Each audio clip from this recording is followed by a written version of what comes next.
Hello friends, welcome to my YouTube channel. Tuna kahin setting hile na say bang location iti hall da hamna.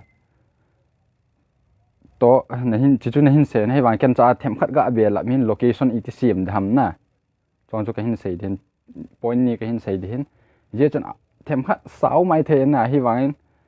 chi aphana phat chom he min nahin hall long le na location na kisi ma la min nahin hall la le direct na in chen nang kom chen na hung yeng da. Chu ga sei nom he. Thêm phát sau thì hin sau cái tele 6 minutes something hin la hin abula konan hin wedding phachan hin wedding tin le asim danon na hin wed khat khana ka hin sei di hin chom chi a ki pa wasan kamin chula bonga hin tuna khen sei thamne la namu in location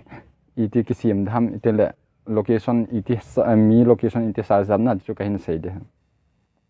ama sa pen location iti sim dham chi ga alu nte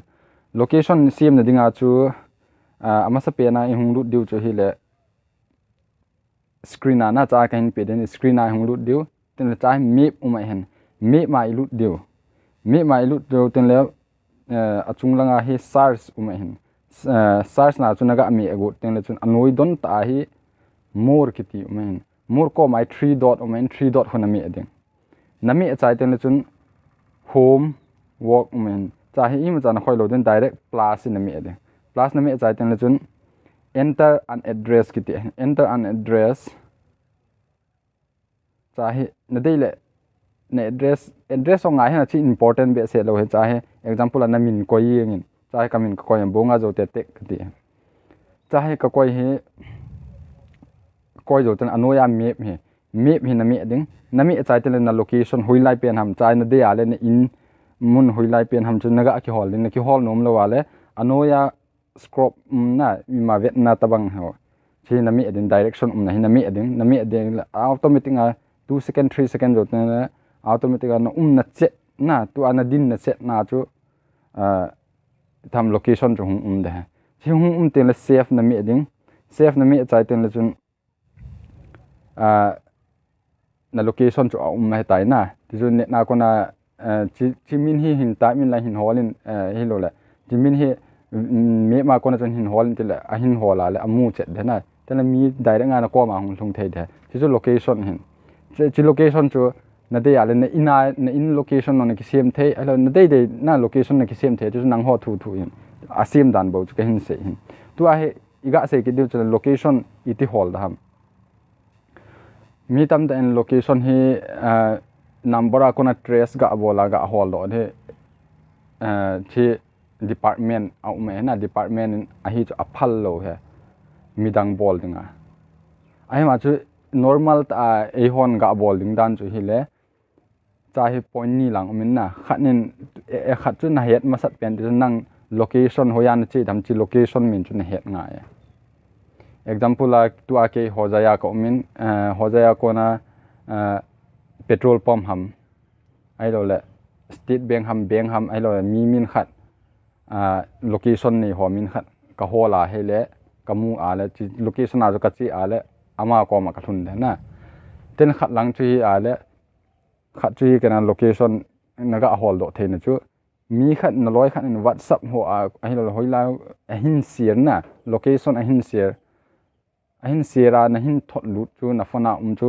nami ale link umin tin nami ale location chi dung ju ya chu map hung umin tin ta start direction nami ale na che pi thei de na chi chu hen location ga holding dan chu ka se banga chu cha he ken ka hin pin zote family ka tin zote family hin hola chun cha zote family na ti ale ka a hi loading ka ina na thun de na ai ma chu bonga zote tek ti an hin hole ki ko ma nong thun tabang chu min tu a mi location holding al nang na het masat ngai na amun ep amin ham ep ham chun het masat ngai tele nang na hol thei de tele min hin holin ti ala ama location hin thon ala ban naga hol bai ki na chi chu hen location chi chu a hi chu location na hi mi ga hol do a ha in ai wa man hin sira le ai lo amin ham he na le bo abai na chu ga ase no mi tele zo aga se banga chu location nang na ki sem chu aphat chom na chu mi khat in nalam pi ham an hello khat tu a ka hung visit no me ka mu no me ti a hi le location chuna sera le na location chuna sera le alo namin ham chun location a namin uma le chuna sera le nang ko ma ung thung de na ama dinga opaya bai he ti chu hen a phat lo na chu hi kina le mi na vo a min het ge gu ai wan in het lo chu location hin sarsa namat ki the na a ha pon chi chan bo chen location ga i khat na ka hin sei the chan chu na ta chu nang na phat chum pi normal location na ki sim ding ai lo min hin hol te na hol bai na dinga chu location ki sim a pha ati ka asei nom ha kya ka location ji a mi tam ta ka chi the lo na mi hunga he na chu hen a phat na chu